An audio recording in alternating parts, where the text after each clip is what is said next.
Muy buenas noches, ¿cómo está?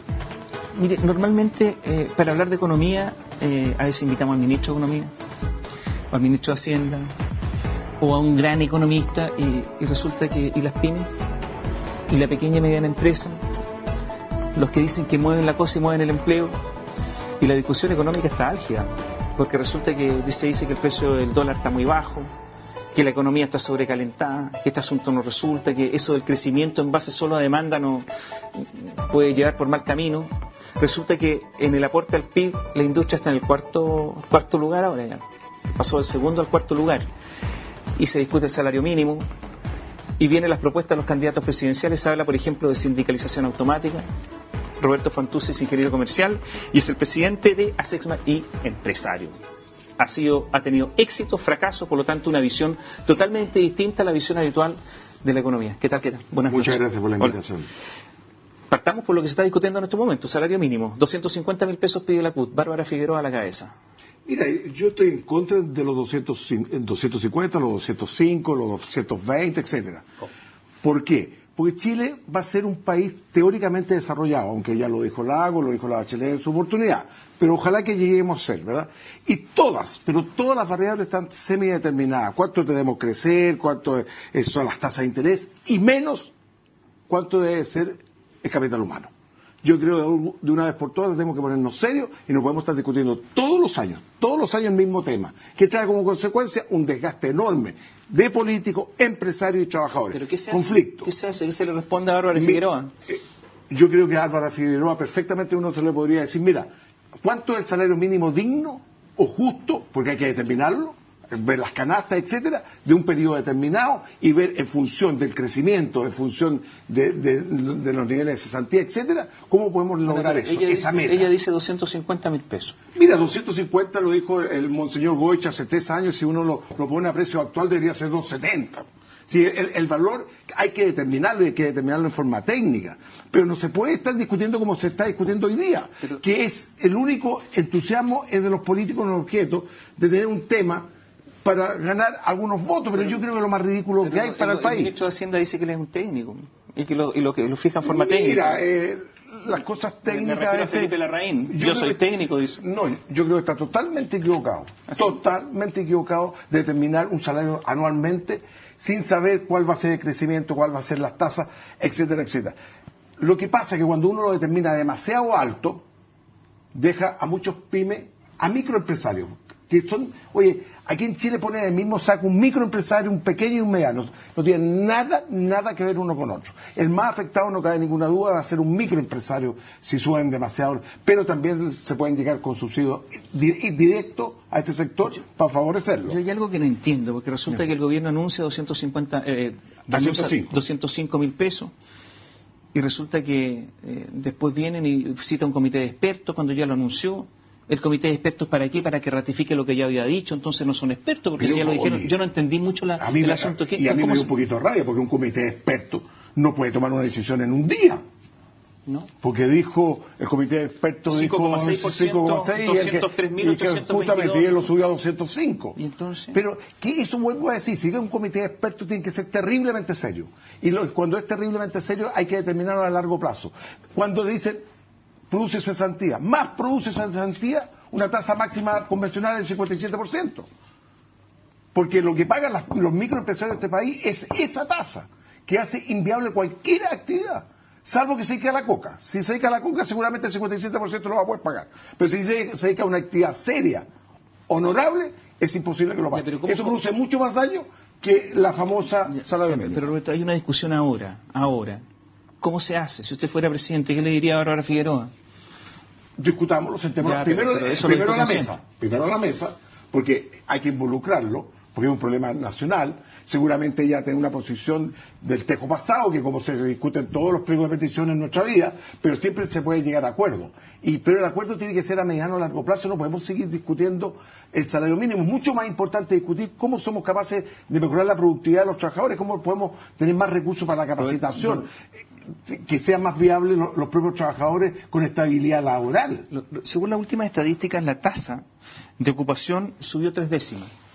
pero la de participación se contrajo en 2 décimas. O sea que hay menos gente deseando trabajar. Claro. ¿Qué es eso?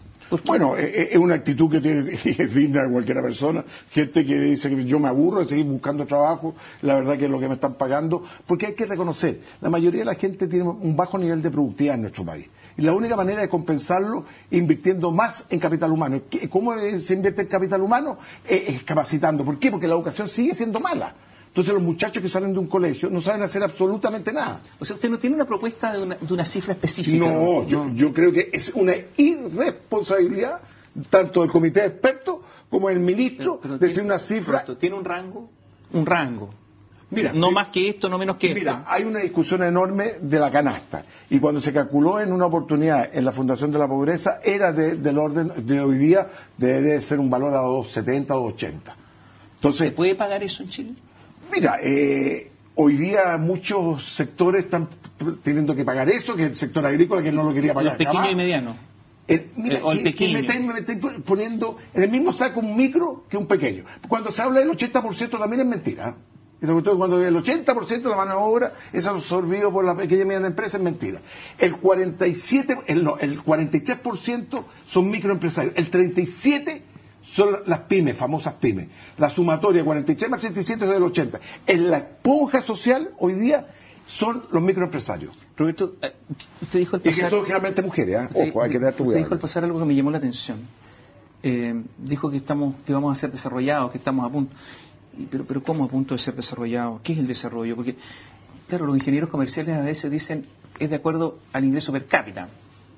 Pero si el ingreso per cápita está concentrado, no sé si vamos a ser desarrollados. 2, si mañana el cobre está en $8, somos desarrollados en ese momento. Un país que se desindustrializa, ¿es un país que va camino al desarrollo? No entiendo lo que dijo, en serio. Mira, yo te comparto plenamente, tanto así que nosotros estamos haciendo en ASECMA el indicador de competitividad. Es impresionante que el 2002 los productos manufacturados lo definimos que pasan por más de tres procesos, o sea que no son productos primarios. Era el 20% de las exportaciones. ¿Sabes cuánto es hoy día? El 11%. Es una luz amarilla enorme. Cada vez exportamos menos manufactura, cada vez. Entonces, así jamás vamos a mejorar la redistribución del ingreso, porque la redistribución del ingreso es cuando tú le incorporas valor agregado, y valor agregado es el conocimiento de los productos, y vamos cada vez para atrás. Seguimos exportando más que antes, pero tenemos cada vez menos parte de la torta, que son dos cosas distintas. Tengo la información ahí que 15 empresas concentran el 53% de la exportación, entonces, y seguramente 30 ya están en el 70%. Justamente. Bueno, ¿y el resto?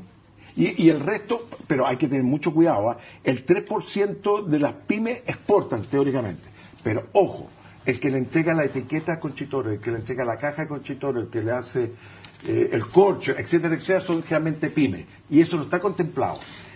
Hay que sumar a ese grupo, no es mucho más grande, porque del 3 te puedes saltar al 6, exagerando la nota, pero tampoco el 3. Yo tengo la sensación de que o nosotros somos únicos y le apuntamos y los otros están todos equivocados, o nosotros somos los únicos equivocados. Porque se dice que somos un país emergente. Pero países emergentes son China, Rusia, Brasil, Sudáfrica, India, y son todos países que se están industrializando. Nosotros somos los únicos emergentes que nos desindustrializamos. Entonces hay que entregarle el premio Nobel, se le apuntamos, porque el premio Nobel es para la excepción. No entiendo bien el asunto. Mira, estoy un poquito en desacuerdo con la política actual. Porque cada vez hay menos industria en nuestro país. Pero la política esta que viene de hace muchos años. De hace muchos años. O sea, en eso la concertación yo te voy a decir una mismo, cosa. ¿no?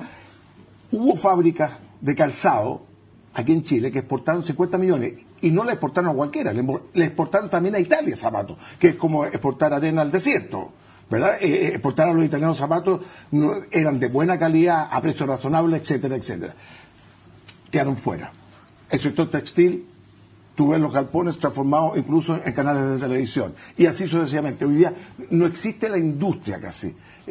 Existe algunas que han sobrevivido gracias a que han habido cierto grado de innovación. Pero son sectores muy privilegiados, sectores que han incorporado tecnología, pero no la gran masa que teníamos. Y de buenos empresarios, porque este país no podemos decir que los empresarios eran incompetentes.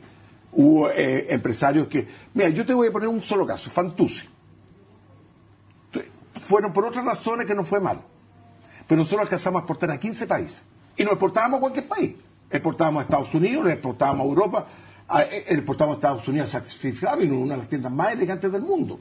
Éramos competitivos en un momento determinado. Pero con esta caída de tipo de cambio que hemos tenido, de donde hubo un momento de 700 y hasta 470, es casi insostenible, salvo que te dedique a una actividad que sea muy, muy, muy rentable. El caso particular del cobre.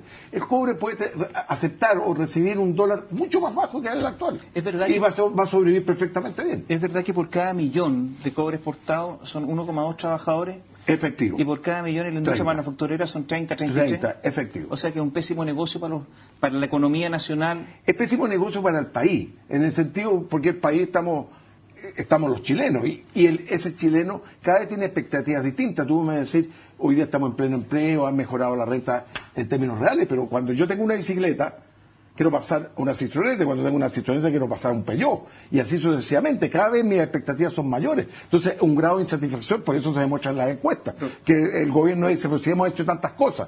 Ojo, pero las expectativas que crearon fueron muy superior a lo que se le está entregando. Entonces las personas están en un grado de desconformidad enorme. Roberto, ¿qué podemos hacer con los chinos? Hagamos un alto, volvemos en un instante.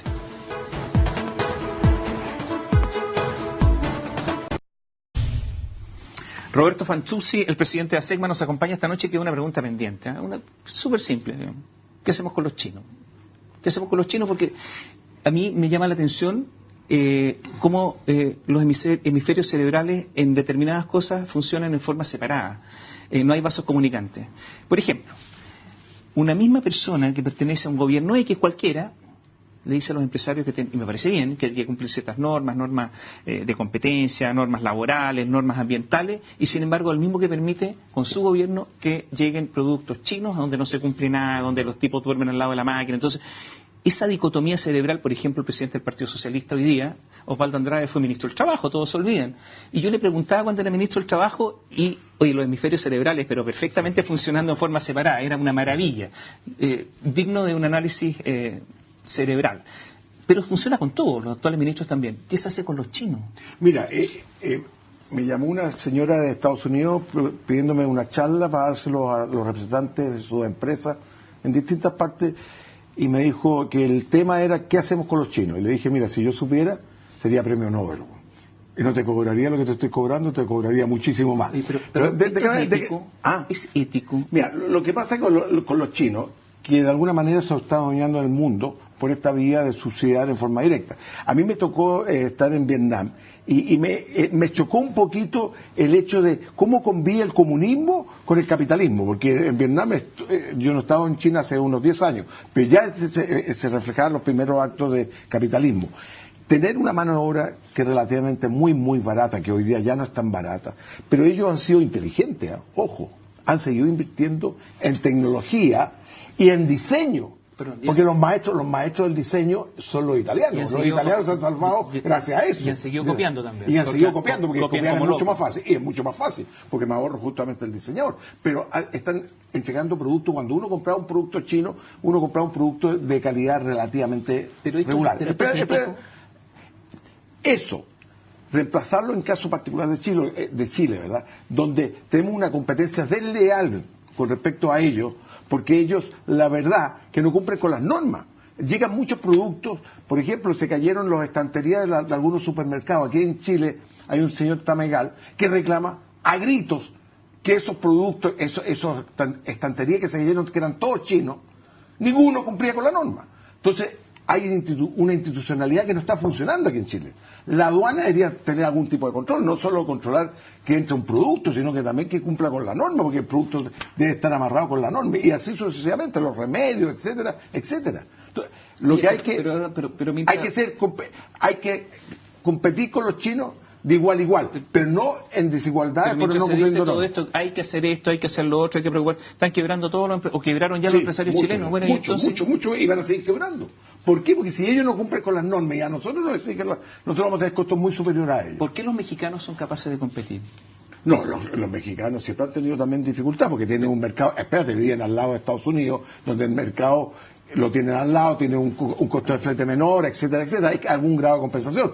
Pero a los chinos también les cerraron las barreras de Estados Unidos. Entonces, la única barrera de entrada es por la vía de México. En el último tiempo, México ha logrado competir, está armando automóviles, se están instalando fábricas. O sea, hay una actividad industrial mexicana muy importante. Es muy importante y se está desarrollando hoy día. Es digno de ejemplo el caso de Perú y el caso mexicano. ¿Y por qué Perú, por ejemplo, tiene textiles y Chile no? Bueno, tiene muy buena lana, pero ojo, ellos siempre han tenido diseño, me consta porque me hice una visita en una oportunidad y destinan muchos recursos a diseño, que, oye, el diseño es el mayor valor agregado. Y yo siempre pongo el caso de los italianos. Los italianos se salvan siempre por una sola cosa: diseño. Tanto en línea blanca, en azulejo, etcétera, etcétera. Venden eso, venden el concepto que ellos son los creativos, ¿verdad? Y eso vale muchísimo. ¿En Chile se sanciona mucho el fracaso empresarial? O sea, mira, cuando un empresario fracasa, lo liquidan, este gallo es malo. Mira, lo condenan al DICOM, etcétera. Yo sufrí, no caí nunca en el DICOM, ninguno de ese tipo de cosas, pero sufrí las consecuencias de una caída muy fuerte, porque esto era una familia muy unida. Mi papá, en buen chileno, cuando le dijimos, mira, nos está yendo mal, mira, yo llegué en pelota aquí y seguramente puedo terminar en pelota, ¿verdad? Pero ser empresario es correr riesgo, porque si no serían todos empresarios en este país. Y segundo, mira, te voy a contar algo confidencial. Yo cada vez que paso por Cerrillo, donde estaba la planta, se me caen las lágrimas. Porque el esfuerzo de 70, 80 años, haberlo desperdiciado por razones externas y internas. El chileno es campeón para echarle la culpa a los demás. El Chile dice, me saqué un 7, me pusieron un 1. No. Yo me considero también un grado de responsabilidad, ¿verdad? Pero tuvimos knockout que yo jamás creía. El primer knockout nos salió un acero malo japonés. Cuando tú hablas de Japón, dices, todo es de primera calidad. Nos salió un horno alemán que falló. Se echan a perder miles y miles de piezas todos los días. Era un horno automático. Nosotros fuimos el primer empresa que tuvo robot en Chile. Esmaltábamos cada minuto una tina. Lo hacía un robot. Pero esto lamentablemente no funcionó y los alemanes no se responsabilizaron. Entonces, cuando se habla que los chilenos somos un grado de irresponsabilidad, yo también tengo casos de ejemplos de países que también se dice de mucho prestigio, pero también cometen algunos errores que los descalifican inmediatamente. Vamos a hacer un alto y vamos a volver con preguntas y respuestas rápidas. Para eso soy muy malo.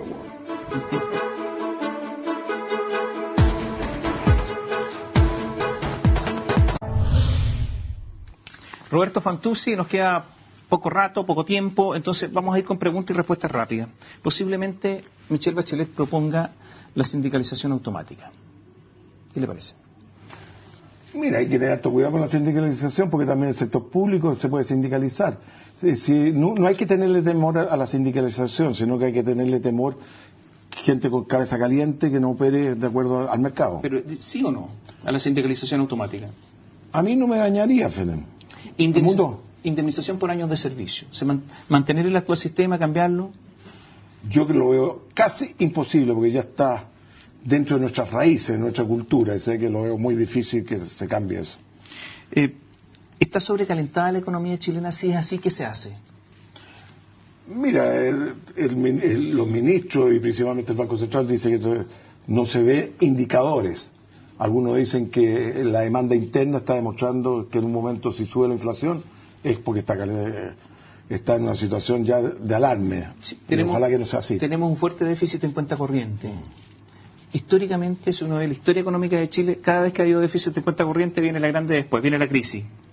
A lo mejor esta es la excepción, pero atención, ¿qué se puede hacer? Apretarse los pantalones muy fuerte, porque cuando viene ese tipo de crisis los que más sufren son los trabajadores. Ya, pero ¿qué se hace con el déficit? ¿Cómo se hace para mejorar? Pues la única manera es gastando menos, así como cualquier familia en cualquier lugar del mundo. Eso subir las tasas de interés.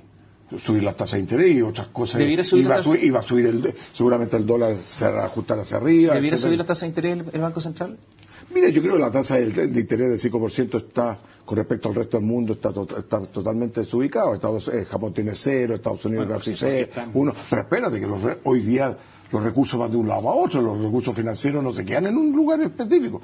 Con un tic se cambian de un lugar a otro. O sea, no hay nada que hacer. Siempre hay algo que hacer y ojalá, a mí lo que más me preocupa es el tipo de cambio. Bueno, ¿y qué se hace con el tipo de cambio? Es la pregunta que siempre me hacen los periodistas. Le digo, oye, yo no me puedo autorrecetar. Para eso es el doctor en economía, el ministro de Hacienda. El doctor en economía, el presidente de la Cosa. Ellos. Pero los doctores dicen que está todo bien, pues. No. Dicen que, no, que el mercado va a regular. Oye, el ministro de Hacienda a cada rato dice que está preocupado. Preocupado no es suficiente. Tiene que ocuparse el problema. ¿Hay ética empresarial? Hago esta pregunta porque resulta que de repente un señor trabajaba para el Estado, administraba una empresa eléctrica y después se transforma en dueño de la misma empresa que administraba. El otro señor administraba una acería, empresa del Estado, y después se transforma en dueño de la acería.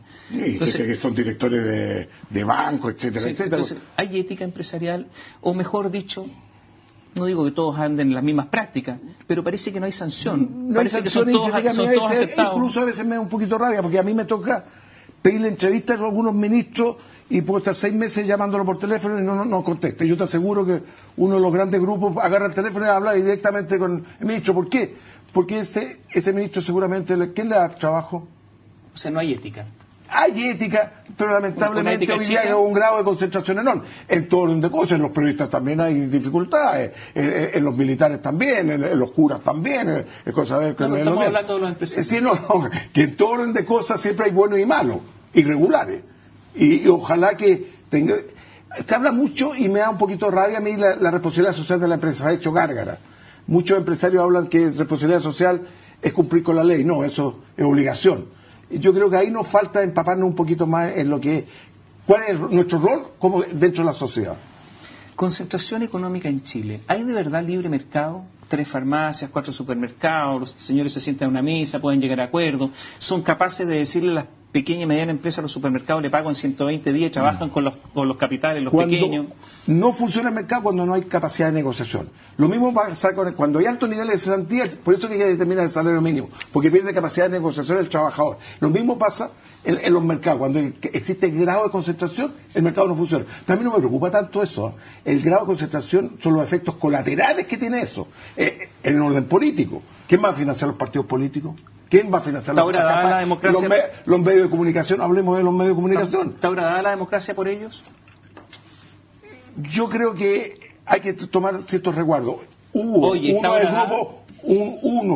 de los grandes, hoy día, de los grupos económicos dijo, este grado de concentración nos va a producir daño a nosotros mismos.